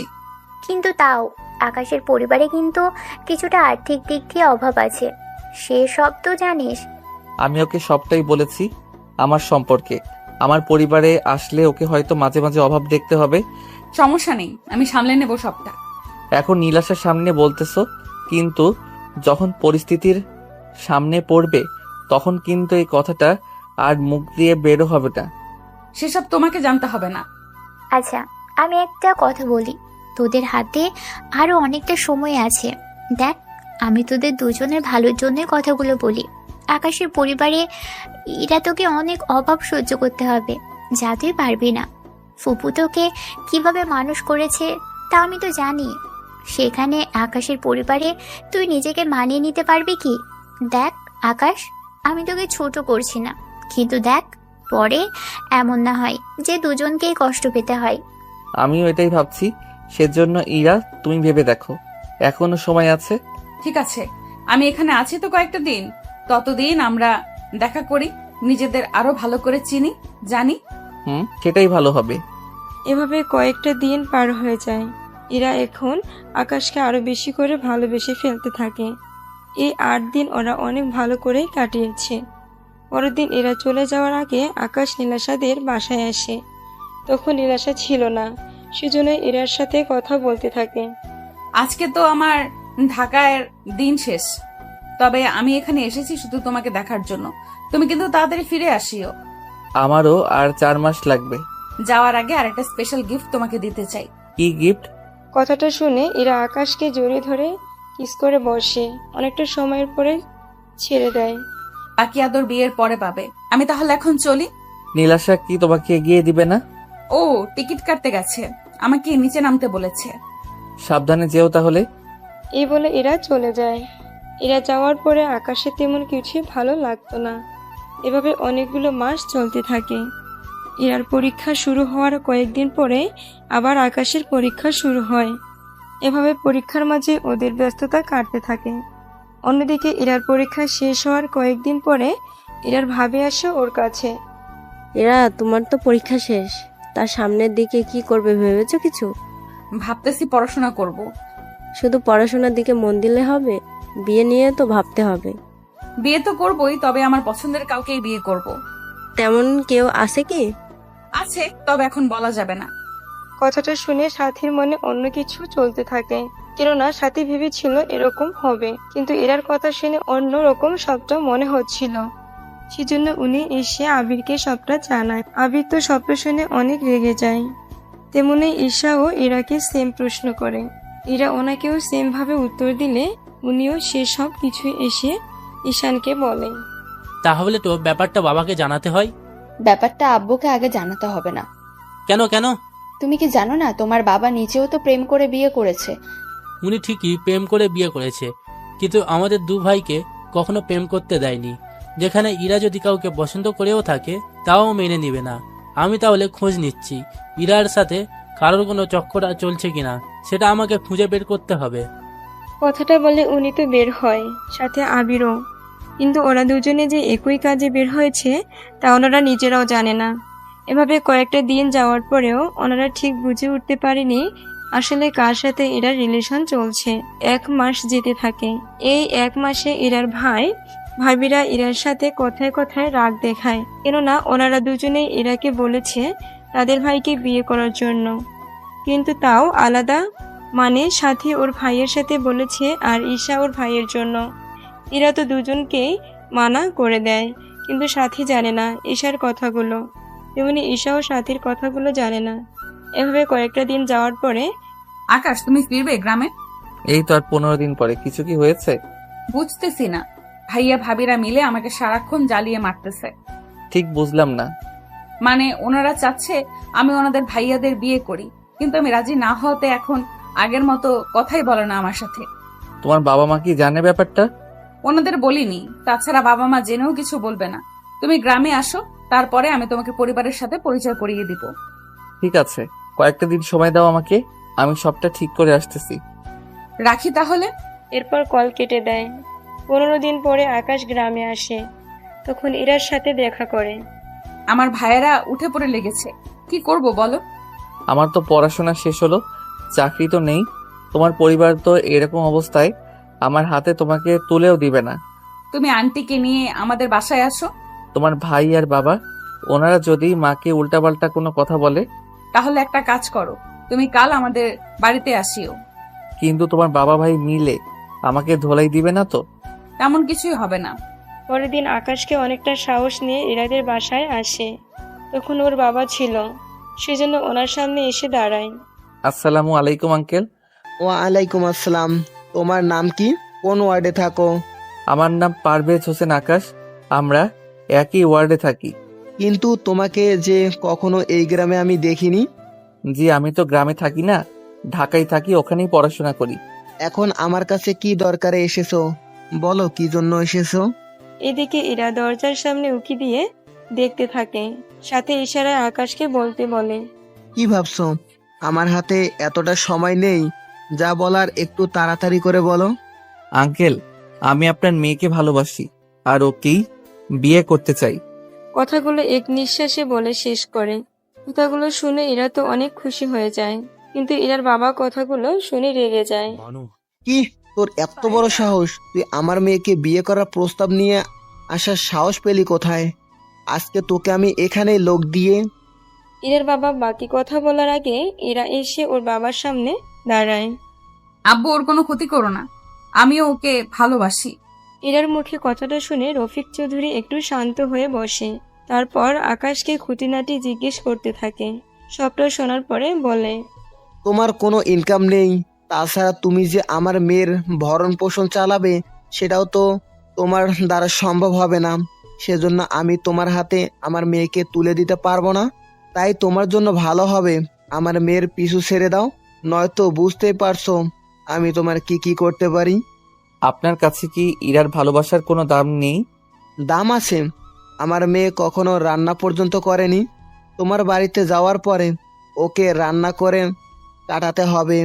আমার বাড়িতে ও যা কিছু পেয়েছে, তোমার সাথে থাকলে হয়তো তার কোনো কিছুই ও দেখবে না। সেজন্য আমার মেয়েকে আমি অন্য কোথাও বিয়ে দেব। যদি তুমি কোনো ঝামেলা করার চেষ্টা করো, আমি কিন্তু তোমাকে ছাড় দেব না। আব্বু, এমনটা বলো না। ও আমাকে যেভাবে রাখবে আমি ঠিক সেইভাবেই ওর কাছে থাকতে পারবো। আমার একটু অসুবিধা নেই, তবুও তুমি ওকে তাড়িয়ে দিও না। তোকে আমি চুপ থাকতে বলেছি, আর তুমি যাও এখান থেকে। আকাশ আসতে না চাইলেও ইরার বাবা ওনার লোক দিয়ে আকাশকে বের করে দেয়। বের করে ইরার মাকে ডেকে পাঠায়। শোনো ইরার মা, তোমার মেয়ে আজ থেকে এই ঘরের বাইরে যাওয়া নিষেধ। আমি 7 দিনের ভিতরে ওকে বিয়ে দেব। সেজন্য আমি আজকেই ঘটককে বলছি ছেলে দেখার জন্য। প্লিজ আব্বু, এরকমটা করো না। ইরার বাবা কোনো কথাই শুনেনি, ইরাকে আটকে রাখা হয়। তা দেখে ইরার ভাবিরা তো অনেক খুশি। দেখতে দেখতে 4 দিন কেটে যায়। ইরার জন্য ছেলেও দেখা হয়েছে। 2 দিন পরে ওদের বিয়ে। কিন্তু আকাশ আর ইরা কোনোভাবে যোগাযোগ করতে পারছে না একে অপরের সাথে। অন্যদিকে আকাশ সবটা ওর বন্ধু শাকিলকে বলে। ও সবটা শোনার পরে বলে, একটা কাজ করলে হয় না? কি কাজ? এরপর শাকিল কিছু কথা ওকে বলে। সবটা শুনে আকাশের মনে কিছুটা সাহস পায়। অন্যদিকে নীলাশাও চলে আসে ইরার কাছে। আসার পরে নীলাশা আর ইরা কথা বলতে থাকে। আচ্ছা, আকাশের নাম্বার তো আমার কাছে আছে, আমি ওর সাথে কথা বলে একটা ব্যবস্থা করছি। যা বলার তাড়াতাড়ি করো। এত কান্না করে কিছু হয়নি, আমি একটা ব্যবস্থা করছি। অন্যদিকে নীলাশা আর আকাশ যোগাযোগ করে। ওরা কি কি করবে না করবে সবটা নিজেদের মধ্যে কথা বলে নেয়। বিয়ের দিন নীলাশা ইরাকে নিয়ে রুমে থাকে। ইরাকে সাজানোর জন্য পার্লারে নিয়ে আসে। সাথে কিছু লোক পাঠাতে চাইলে নীলাশা বারণ করে। আরে ফুপা, আমি আছি তো, এত টেনশন করবেন না। আচ্ছা যাও তাহলে। সে সুযোগে ইরাকে নিয়ে বের হয়। অন্যদিকে আকাশ আর শাকিল বের হয়ে চলে আসে পার্লারে। ওখানে প্ল্যান অনুযায়ী যা যা করার তাই ওরা করে নেয়। সে সুযোগে ইরাকে নিয়ে বের হয়। অন্যদিকে আকাশ আর শাকিল বের হয়ে চলে আসে পার্লারে। ওখানে প্ল্যান অনুযায়ী যা করার তাই ওরা করে নেয়। সে সুযোগে আকাশ ইরাকে নিয়ে ওখান থেকেই পালায়। তবে পালানোর আগে নীলাশা কিছু টাকা ওদের হাতে দেয়। আপাতত এই টাকা রাখ, এনে আমার বাসায় চাবি, তোরা সোজা আমার বাসায় উঠবি। বাবা মাকে পরে আমি সামলে নিব। তাছাড়া বাবা মা তোর কথা শুনলেই কিছু বলবে না। আমি তাহলে চলি এখন। সাবধানে যাস। আর আপনি একটা কাজ করুন, আমাকে কিছুক্ষণের জন্য অজ্ঞান করে ফেলুন, যেন কেউ সন্দেহ করতে না পারে। বাহ, আপনার মাথায় তো দেখি অনেক বুদ্ধি। সেটা বরাবরই আছে। আচ্ছা, এবার আপনি আপনার কাজ করে এখান থেকে বিদায় হন। শাকিল এরপর বাকি কাজটা করে। অন্যদিকে আকাশ ইরাকে নিয়ে চলে আসে বাস স্ট্যান্ডে। এসে গাড়িতে বসে যায়, কেননা ইরার শরীরে তখন জামা ছিল বলে কেউ ব্যাপারটা অন্যদিকে নেয়নি। অন্যদিকে 1 ঘন্টা পার হয়ে যায়। ইরার বাবা কল দিয়ে কোনোভাবে কথা বলতে পারছে না বলে উনি আবিরকে পাঠায়। আবির এখানে এসে দেখে নীলাশা অজ্ঞান হয়ে গেছে। নীলাশা, নীলাশা, এই নীলাশা, এটা কোথায়? এরপর জ্ঞান না ফেরার পানি ছিটকে নীলাশার চোখে দেয়, এতে জ্ঞান ফিরে। জ্ঞান ফেরার পরে, ভাইয়া, আমার কি হয়েছে? তুমি অজ্ঞান হলে কি করে? আমাকে একটা ছেলে কি যেন শুকিয়ে দিল, আর সে ছেলেটা ইরাকে নিয়ে চলে গেল। ওই আকাশের বাচ্চাকে তো আমি দেখে নেব। আবার লেট না করে ওর বাবাকে সবটা জানায়। উনি তো কথাটা শুনে রেগে যায়, রেগে চিৎকার করে। অনেক লোককে কল দিয়ে ওদের ধরতে বলে। সেই হিসেবে অনেক লোকেই ওদের খুঁজতে থাকে, কিন্তু তাও কোনোভাবে খুঁজে পায়নি। তাছাড়া খুঁজে পাবে কি করে? ওরা তো অন্যভাবে চলে যায়। অন্যদিকে বরযাত্রী চলে যায়, এতে ইরার বাবা অনেক অপমানিত হয়। তোরা খোঁজ লাগা ওর কোথায় থাকে। ওদের দুজনেরই মোবাইল বন্ধ। তাহলে ওরা যাবে কোথায়? আচ্ছা, একটা কাজ করো, ওই ছেলের বাড়ি দেখো এসেছে কিনা। খোঁজ নিয়েছি, কিন্তু নেই ওই বাসায়। তাছাড়া ওর মাও নেই ঘরে। তাহলে সবটা ওরা আগে থেকে প্ল্যান করে রেখেছে। হতেও পারে। এইদিকে ইরার ভাবিরা তো একে একে অনেক কথা বলতে থাকে। পরিস্থিতি একটু ঠান্ডা হয়। রাত 11টায় আকাশ ইরাকে নিয়ে চলে আসে নীলাশার বাসায়, অথচ আকাশের মা এসেছে ওনার বাড়িতে। এইদিকে ওরা ফ্রেশ হয়ে রেস্ট নেয়। অন্যদিকে রাতে নীলাশা কল দেয় ওদের টেলিফোনে। আকাশ ভালো করে জানে এই কল নীলাশা দিয়েছে, সেজন্য কল রিসিভ করে কথা বলতে থাকে। তোরা ঠিক আছিস তো? আমরা ঠিক আছি। তা ওই দিকের পরিস্থিতি কেমন? এখানকার পরিস্থিতি তো অনেক খারাপ ছিল, বর্তমানে এখন ঠিক আছে। তবে যাই করিস সাবধানে থাকিস। তা তোরা বিয়ে কি করেছিস না পরে করবি? এছাড়া একা একা কিভাবে বিয়ে করি? তা তোরা আসবি কখন? আমরা হয়তো 2-3 দিনের ভেতরে চলে আসবো। আচ্ছা, তোরা আসার পরেই বিয়ে করে নিব। ততদিন তোরা কি একসাথে থাকবি? চিন্তা করিস না, আমরা আলাদা রুমেই থাকবো। আচ্ছা, রাখি তাহলে। এভাবে 2 দিন কেটে যায়। পরিস্থিতি এখনো স্বাভাবিক হলো না, মানে সবাই মোটামুটি এখনো অনেক রেগে আছে। 2 দিন পরে নীলাশা ওর বাবা মাকে নিয়ে রওনা দেয়। রাস্তায় নীলাশা ওর বাবা মাকে সবটা বুঝিয়ে বলে। সবটা শোনার পরে নীলাশার মা বলেন, তুই এরকম একটা কাজ করবি, আমাদের আগে তো বলতে পারতি। কি করবো আম্মু, সুযোগ তো হয়ে ওঠেনি। তাছাড়া প্লিজ আব্বু আম্মু, আকাশকে কোনো কিছু বলিও না। তোমরা তো জানো আকাশ কেমন ছেলে। চিন্তা করিস না, আমি নিজে ওদের বিয়ে দিয়ে দিব, তারপর দেখি কি করা যায়। সত্যি বলছি তো আম্মু? সত্যি বলছি। তা নীলাশা, যদি তোর ফুপা জানতে পারে সবটা, তখন কি হবে বুঝতে পারছিস? ওদের বিয়ে দিয়ে কয়েকটা দিন আমার সাথে রেখে দিব, তারপর ওরা আবার গ্রামে যাবে। তবে ওরা গ্রামে যাওয়ার আগে আমরা সবাই যাব গ্রামে। তাহলে ওরা যখন গ্রামে যাবে তখন ওদের সাহায্য করতে পারবো। এটাই ভালো হবে। এদিকে ওরা তো বাসায় আসে। আকাশ নীলাশার বাবা মার সাথে কথা বলে। এরপর ওনারা অনেকক্ষণ ধরে কথা বলতে থাকে। কথা বলা শেষ হলে 1 ঘন্টা পরে কাজী এনে ওদের বিয়ে করিয়ে দেয়। সত্যি মামা মামি, তোমাদের এই ঋণ আমি কখনোই শোধ করতে পারবো না। আরে পাগলি মেয়ে বলে কি, তুই তো আমাদেরই মেয়ে। তাছাড়া আকাশকে আমরা নিজেদের ছেলের মতো দেখি, সেজন্যই আমি তোদের বিয়েটা দিয়েছি। তোরা এখানে 15 দিন থেকে তারপর গ্রামে ফিরে যাস। কিন্তু বাবা জানতে পারলে তো? আমরা তোমাদের একদিন আগে যাব, যেন তোমাদের সাহায্য করতে পারি। ঠিক আছে। এরপর ওনারা বাকি সব কাহিনী ওদের বলতে থাকে। সবটা শুনে ওরা খুশি হয়। 15 দিন পরে, মামা মামি তোমরা তাহলে যাও বাড়িতে, আমি আকাশকে নিয়ে কালকে আসবো। তাহলে সমাধানে আসছিস। তবে একটা কথা, আমরা যে তোদের সাহায্য করেছি তা যেন এরা তোমার পরিবারের কেউ জানতে না পারে। চিন্তা করবেন না মামা, কেউ কোনো কিছুই জানবে না। আপনারা তাহলে এবার বের হতে পারেন। নীলাশা ওর বাবা মাকে নিয়ে বেরিয়ে পড়ে। ওনারা যাওয়ার 1 দিন পরে আকাশ আর ইরা রওনা দেয় গ্রামের দিকে। ওরা গ্রামে আসার পরে ইরার বাবার কাছে খবরটা চলে আসে। উনি তো খবরটা পেয়ে চিৎকার করে আবির ও ঈশানকে দেখে। আবির, ঈশান কোথায় তোরা? কি হয়েছে আব্বু, এভাবে চিৎকার করছো কেন? ইরা আর ওই ছেলে গ্রামে ঢুকেছে, তোরা দুজনে যা আর ওদের ধরে এখানে নিয়ে আয়। বাবা তুমি একদম টেনশন নিও না, আমি এখন যাচ্ছি, ওদের নিয়ে আসছি। এই বলে আবির আর ঈশান ওরা দুজনেই বেরিয়ে পড়ে। আকাশ ইরাকে নিয়ে ওদের ঘরে আসে। তবে ওরা দুজনে অনেক ভয়ে আছে, কেন না বলা তো যায় না, কখন কি হয়ে যায়। কিছুক্ষণ পরে আবির আর ঈশান চলে আসে ওখানে। এদের দেখে ইরা আর আকাশ তো দুজনেই ভয়ে আছে। এ কি ভাইয়া, তোমরা এখানে? তুই কি ভেবেছিস তুই পালিয়ে এখানে চলে আসবি আর আমরা জানতেও পারবো না? তা কি করে হয়? প্লিজ ভাইয়া, আমাদের কোনো ক্ষতি করো না। তোকে আমরা এত ভালো ভালো ছেলে দেখালাম, আর শেষে কিনা তুই এর মতো একটা ছেলের সাথে পালিয়ে গেলি। আপনারা যদি আমাদের ভালোবাসা মেনে না নেন তাহলে তো আমাদের কোনো কিছু করার থাকবে না। ওই তুই চুপ কর, বেশি কথা বললে তোকে আমি এখানেই মেরে ফেলবো। প্লিজ ভাইয়া, ওকে মেরো না। ওকে মারলে আমি যে বিধবা হয়ে যাব। ভাইয়া ওদের আব্বুর কাছে নিয়ে যাই, উনি যা করার করবে ওদের সাথে। ঠিক আছে, চলো তাহলে। এই বলে ওরা দুই ভাই মিলে আকাশ আর ইরাকে নিয়ে বের হয়। ওদের দুজনে নিয়ে ইরার বাবার সামনে এসে দাঁড় করায়। আকাশকে দেখে ইরার বাবা রাগে ফেটে পড়ে, সেজন্য কয়েকটা থাপ্পড়ও দেয়। এতেও আকাশ কিছু বলেনি, কেননা এটা স্বাভাবিক। ওনার মেয়েকে নিয়ে পালিয়ে যাওয়াতে ওনার কিছু রাগ আর খারাপ তো লাগবেই। কিছুটা সময় চুপ থাকার পরে হঠাৎ ইরা কাঁদতে কাঁদতে বলে ওঠে, ওর থেকে আমাকে আলাদা করো না আব্বু, আমি যে অনেক ভালোবাসি। তোর জন্য আমার মান সম্মান যে সব ডুবে গেল, তার কি হবে? বাবা, একটা কাজ করি, এই ছেলেটাকে মেরে ইরাকে আমরা আবার বিয়ে দেব।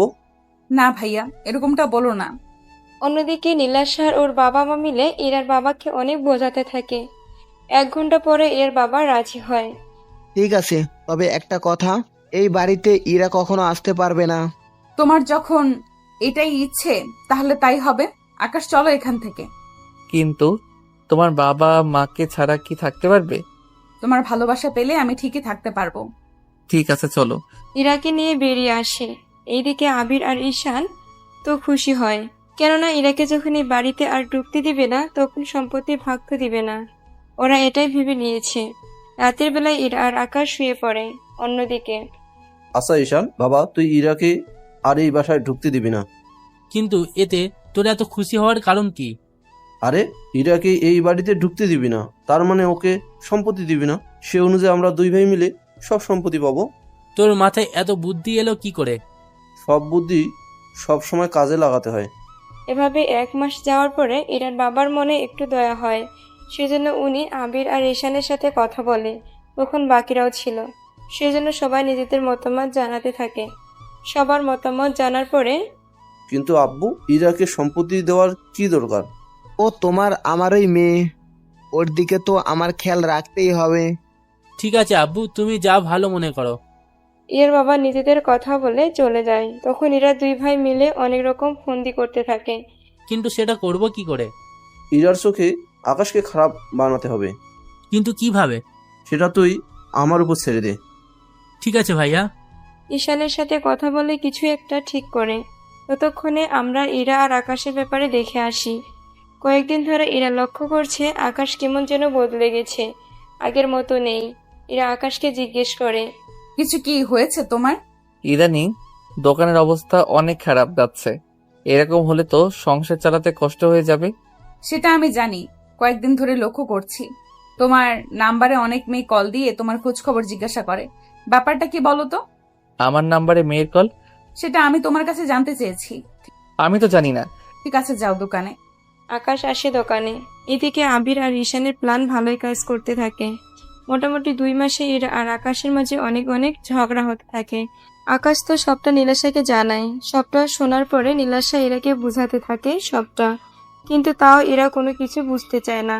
এভাবে একদিন রাতের বেলায় এরা লক্ষ্য করে আকাশের রুম থেকে একটা মেয়ে বের হয়ে যাচ্ছে। কি ব্যাপার, এই মেয়েটা কে? যাই তোর পেছনে পেছনে দেখি মেয়েটাকে। এরপর মেয়েটার পিছনে পিছনে আসতে থাকে। কয়েক মিনিট দেখার পরে এরার বুঝতে বাকি রইল না যে এটা ওরই বান্ধবী ববি। ও তো ববি, কিন্তু এত রাতে ববি কেন আকাশের বাসায় এলো? যাই তো একবার ববিকে জিজ্ঞাসা করি। ইরা, তুই এখানে কেন? তার আগে এটা বল, তুই আমার ঘরে কেন আসলি? তাও আমি যখন ছিলাম না তখনই তোকে আসতে হলো। কথাটা বললে তুই বিশ্বাস করবি তো? আগে বল। ভাইয়া আমাকে বলেছে আমি যেন ওনার সাথে কয়েকটা রাত কাটাই। যদি আমি এমনটা করি উনি আমাকে অনেক টাকা দেবে, আর তার সাথে তোকে ছেড়েও দেবে। আমাকে কেন ছেড়ে দিবে? আসলে ভাইয়া অনেক মেয়ে আসক্ত হয়ে গেছে। উনি প্রতি মাসে অনেকগুলো মেয়ের সাথে ডেট করে। তুই বললেই কি আমি বিশ্বাস করে নিব? তাহলে তুই কালকে একবার ভাইয়ার দোকানে এসে দেখে যাস। উনি প্রায় সময় মেয়ে নিয়ে পিছনের দিকে থাকে। কথাগুলো শুনে ইরার মনে আকাশের প্রতি ঘৃণার জন্ম নেয়। রাতে এরা বাসায় ফিরে দেখে আকাশ ঘুমাচ্ছে, সেজন্য তেমন কিছুই আর বলেনি। পরের দিন এরা সত্যি সত্যি দোকানে এসে দেখে দোকানের ভিতরে একটা মেয়ে ছিল। আসলে এরা ছদ্মবেশে এসেছে বলে আকাশ চিনতে পারেননি। সবটা দেখে এরা চলে আসে। এরা যাওয়ার পরে মেয়েটাও বের হয়ে আসে। এখন এই সবের কাহিনী তৈরি করেছে আবির আর ঈশান, আর ওরা দুজনেই এই সবটা কাহিনী সাজাতে থাকে, কেননা ওরা ববিকে জোর করে এই কাজটা করার জন্য বাধ্য করে। সাথে এই মেয়েটাকে টাকা দিয়ে আকাশের দোকানের ভিতরে ঢুকায়, তাও কিছু ছলনার আশ্রয় নিয়ে। কিন্তু এই সব কিছু আকাশ নিজেও জানে না। এইদিকে এরা আকাশকে বলেছিল ওর জন্য শাড়ি আনতে, কিন্তু 2 দিন পরেও আকাশ এরার জন্য শাড়ি আনতে পারেনি। সেজন্য দিনের বেলায় ওদের মধ্যে ঝগড়া হয়, আর এই ঝগড়া আপনারা প্রথম পর্বের মধ্যে শুনেছেন। ওদের ঝগড়ার পরে কি হয়েছে তা আপনারা এরপর জানতে পারবেন। তাহলে চলুন বর্তমানে ফিরে আসি। বর্তমানে আকাশ হসপিটালে আছে, আর ইরা ওর বাবার বাড়িতে চলে এসেছে। এখানে ইরাকে দেখে ওর ভাইদের প্ল্যান সাকসেস হয়, সেজন্য ওর কাছে আসে। একই বোন, তুই কাঁদছিস কেন? চুপ করে আছিস কেন? এরা কেঁদেই চলেছে। কাঁদতে কাঁদতে ওনাদের সবটা বলতে থাকে। সবটা শোনার পরে আবির নাটকীয় ভঙ্গিতে বলতে থাকে। আমরা তো তোকে আগেই বলছিলাম, কিন্তু তুই কোনো কথাই আমাদের শুনলি না। আমি যে বড্ড ভুল করে ফেলেছি ভাইয়া। কিন্তু তুই এখন আর কোনো লাভ হবে না। একটা কাজ কর, তুই আকাশকে ডিভোর্স দিয়ে আমার শালাকে তুই বিয়ে কর। তো শালাকে কেন? আমার শালা কি দোষ করলো? তোর শালা তো এমনিতেই পড়াশোনা করেনি, তার উপরও দেখতে কালো। সেখানে আমার শালা পড়াশোনা জানে, দেখতেও ভালো। ভাইয়া, আমার ভাইকে এভাবে অপমান করাটা কি ঠিক হচ্ছে? আরে আমি তো শুধু সত্যি কথাটাই বলছি। তাছাড়া তোমার ভাইয়ের সম্পর্কে তুমি ভালো জানো। এখন ইরা, তুই ভেবে দেখ তুই কাকে বিয়ে করবি। আমাকে তোমরা কিছুদিন সময় দাও। এখন দেখলি তো আমাদের কথা না শুনে ওই ছেলেকে বিয়ে করার কি ফল হলো। তুমি আমার মেয়েটাকে এভাবে বকো না তো। এমনিতে ওর মনের অবস্থা ভালো না, তার উপর তোমরা ওর সাথে আরো বেশি ঝামেলা শুরু করে দিয়েছো। আব্বু, এখানে ঝামেলার কিছুই নেই। আমি আকাশকে ডিভোর্স দিব, তোমরা ডিভোর্সের ব্যবস্থা করো। আচ্ছা, তোদের বিয়েতে কত টাকা কাবিন হয়েছে এসব তো কিছুই বললি না আমাদের। আমাদের বিয়েতে মাত্র 1 লক্ষ টাকা কাবিন হয়েছে। কি এত কম টাকায় কেন কাবিন করতে গেলি? আমি কি জানতাম নাকি ও যে আমার সাথে এরকমটা করবে? তুই কোনো চিন্তা করিস না, আমি সবটা দেখে নেব। কাল উকিলের সাথে কথা বলে নেব। এইদিকে 2 দিন পরে আকাশ কোনো মতে সুস্থ হয়ে ইরাকে নেওয়ার জন্য ওর বাড়িতে আসে, কিন্তু বাড়ির কেউ আকাশের সাথে ভালো ব্যবহার করেনি। তাছাড়া করবে কিভাবে? ওরা তো চায় আকাশ ইরার জীবনে না আসে। অনেক অপমান করে ইরা আকাশকে ওই বাসা থেকে বের করে দেয়। আকাশ বাসায় এসে নীলাশাকে কল দিয়ে সবটা বলতে থাকে। সবটা শুনে নীলাশা বলে, তুই কোনো চিন্তা করিস না, আমি আজকেই রওনা দিব। একটু তাড়াতাড়ি আসিস, ইরা হয়তো কালকে ডিভোর্স পেপার আমাকে পাঠিয়ে দিবে। তুই চিন্তা করিস না, আমি সবটা দেখে নিব। নীলাশার সাথে কথা শেষ করে আকাশ সকালে ইরার হাতে ওর ভাই ডিভোর্স পেপার দিয়ে বলে, এই নে, এখানে সাইন করে দে। এরপর আকাশের থেকে কিভাবে সাইন নিতে হয় সেটা আমরা খুব ভালো করে জানি। ঠিক আছে ভাইয়া। পেপারটা হাতে নিয়ে ইরা সাইন করে দেয়। তারপর কাগজটা আবিরের হাতে দিলে আবির কাগজটা নিয়ে চলে যায়। ওই দিন নীলাশা বিকালের দিকে গ্রামে এসে ইরাকে বোঝাতে থাকে, দেখ, তুই যাই আমাকে বলিস না কেন, আমি কিন্তু কোনোভাবেই আকাশের সাথে সংসার আর করবো না। তোর কি মনে হয় আকাশকে ছেড়ে তুই ভালো থাকতে পারবি? আকাশের পরিবারে এত অভাব থাকার পরেও আমি ওর সাথে সংসার করেছি, কিন্তু কি পেলাম আমি? ধোকা ছাড়া কিছুই দিল না। আকাশ আমাকে কিন্তু সবটাই বলেছে। আমার মনে হয় এখানে তোর চোখে দেখার মধ্যেও ভুল থাকতে পারে। কোনো ভুল নেই, আমি যাই দেখেছি সবটা নিজের চোখে দেখেছি। আচ্ছা, তোর কথা মতো তুই ববিকে আকাশের ঘর থেকে বের হতে দেখেছিস, তাই তো? দেখেছি। পরে আমি ববির ঘরে এসে ওকে জিজ্ঞেস করাতে ও আমাকে সবটা বলে। আচ্ছা, আকাশ যদি ববির সাথে এরকমটা করেও থাকে, ববি তোকে এতদিন কেন বলেনি কথাগুলো? সেসব তো আমি জানি না। আচ্ছা, আকাশের দোকানে যে মেয়েরা ভিতরে এসে বসে, এই কথাটা তোকে ববি বলেছে, কিন্তু ববি কি করে জানে সবটা? এত কিছু কি ভাবার সময় আছে আমার? ইরা, তুই এখনো বুঝতে পারলি না, তোকে সবাই ফাঁসানোর জন্য এরকম করেছে। আমাকে ফাঁসিয়ে কার কি লাভ হবে শুনি? আচ্ছা, তুই কি ডিভোর্স পেপারে সাইন করে দিয়েছিস? হ্যাঁ, ওই কাগজটা নিয়ে ভাইয়া আকাশের বাড়িতে গেছে ওর সাইন নেওয়ার জন্য। তুই সত্যি মিথ্যা যাচাই না করে কাজটা কিন্তু ঠিক করলি না। আচ্ছা যাই হোক, আমি আকাশের বাড়িতে যাচ্ছি, ওর সাথে কথা বলে দেখি। আমি চাই না কিছু ভুল বোঝাবুঝির জন্য তোদের দুজনের জীবনটা এভাবে নষ্ট হয়ে যাক। অন্যদিকে নীলাশা আকাশের বাড়িতে আসে, তখন দেখে ওখানে আবির আর ঈশান বসে আছে আকাশের পাশেই। সেজন্য নীলাশা বাহিরে দাঁড়িয়ে ওদের কথা শুনতে থাকে। দেখ, আমার বোন তোর সাথে সংসার করতে চায় না, সেজন্য ভালো বলছি, এখানে সাইন করে দে। আমার জীবন থাকতে আমি সাইন করব না। তাহলে তোকে মেরে ফেলতে হবে। কোনটা করা যাবে না। কেন ভাইয়া? ওকে মারলে তো ইরা বিধবা হয়ে যাবে, তখন তো আমাদের 2 মাসের মতো অপেক্ষা করতে হবে। ওকে নতুন করে বিয়ে দেওয়ার জন্য যদি ওর সাইন নিতে পারি, তাহলে 4-5 দিনের মধ্যে আমার শালার সাথে ইরার বিয়ে দিয়ে ইরার নামে যত সম্পত্তি হবে সব আমরা 2 ভাই ভাগ করে নেব। আপনারা মানুষ নাকি জানোয়ার? আমরা সম্পত্তির জন্য যদি নিজের বোনের সংসার ভাঙতে পারি, তাহলে ভেবে দেখো সেখানে তোর কি অবস্থা করতে পারি। প্লিজ আমার আর ইরার সুখের সংসারটা এভাবে ভাঙবেন না। তোকে এই কাগজে এখন সাইন করতে হবে, নয়তো আমি তোকে এখনই মেরে হসপিটালে আবার পাঠিয়ে দেবো। বললাম তো আমি সাইন করব না। আকাশ সাইন করতে চায় না, সেজন্য আবির আর ঈশান মিলে আকাশকে মারতে থাকে। কিছুক্ষণ মেরে কিছু লোক দিয়ে আকাশকে হসপিটালে পাঠিয়ে দেয়। তখন বুদ্ধি করে অন্য একটা লোককে দিয়ে ডিভোর্স পেপারে সাইন করিয়ে নেয়। এতক্ষণ এখানে যা যা হচ্ছিল নীলাশা সবটা ওর মোবাইল রেকর্ড করে নেয়। একটু পরে ইরার ভাইয়েরা যাওয়ার পরে নীলাশা ও চলে আসে হসপিটালে আকাশকে দেখার জন্য। অন্যদিকে আবির ইরার হাতে ডিভোর্স পেপার দেয়। দেখ বোন, আজ শেষ হয়ে গেছে, তুই কোনো চিন্তা করিস না, 2 দিনের মধ্যে তোর বিয়ে দেবো, তুই আরামেই থাকবি। কিন্তু এত তাড়াতাড়ি করার কি আছে? যদি লেট করি তখন আবার সমস্যা হবে। তাছাড়া ইরা একা একা এখন সময় কাটাবে কি করে? সেজন্য ওকে বিয়ে দিলে সুখী শান্তিতে সংসার তো করতে পারবে। ইরা, তুই কি বলছিস? আব্বু, তোমরা যা ভালো মনে করো, আমি এই নিয়ে কথা বলতে চাই না। আবির, ঈশান, তোরা যা ভালো বুঝিস তাই কর। তাহলে আব্বু, হাতির ভাইয়ের সাথে ইরার বিয়ে দিলে কেমন হয়? তাহলে ইরা আমাদের কাছাকাছি থাকতে পারবে। তাছাড়া সাথীর ভাই তো ঘরেরই ছেলে। সেজন্য তো বলেছি যা ভালো বুঝিস তোরা করে নে। তাহলে কালকেই ওদের বিয়ের ব্যবস্থা করি। এদিকে ইরা কোনো কিছুই বলছে না, শুধু নীরবে চোখের পানি ফেলতে থাকে। অন্যদিকে নীলাশা আকাশের সাথে হসপিটালে আছে। এদিকে ইরার বিয়ে নিয়ে মোটামুটি সবটা প্রস্তুত করতে থাকে। মোটামুটি পারিবারিকভাবে ওদের খাওয়ার আয়োজন করতে থাকে। পরের দিন আকাশের জ্ঞান ফিরে নীলাশাকে দেখতে পায়। নীলাশা, তুই এখানে? আমি তোর জন্য থেকে গেলাম, এখন চল আমার সাথে। কোথায় যাব?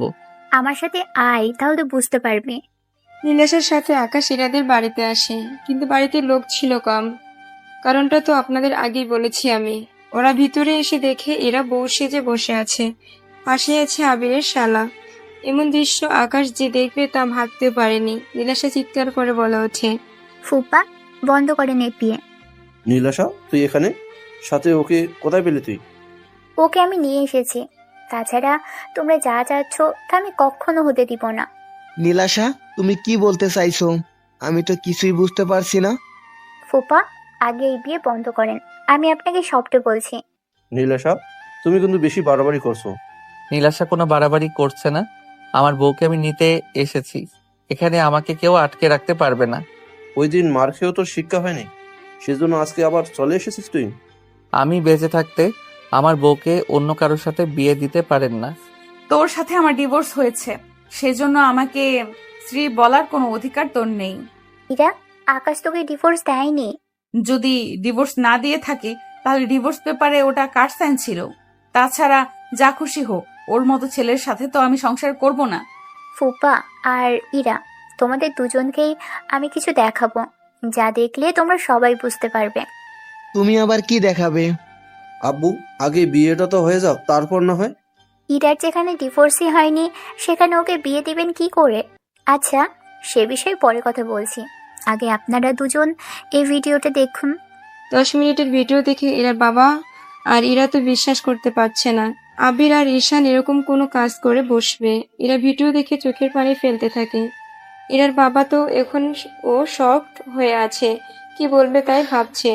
আমি ভাবতেও পারিনি তোরা আমার ওই সন্তান হয়ে নিজের আপন বোনের সাথে এরকম একটা কাজ করবি।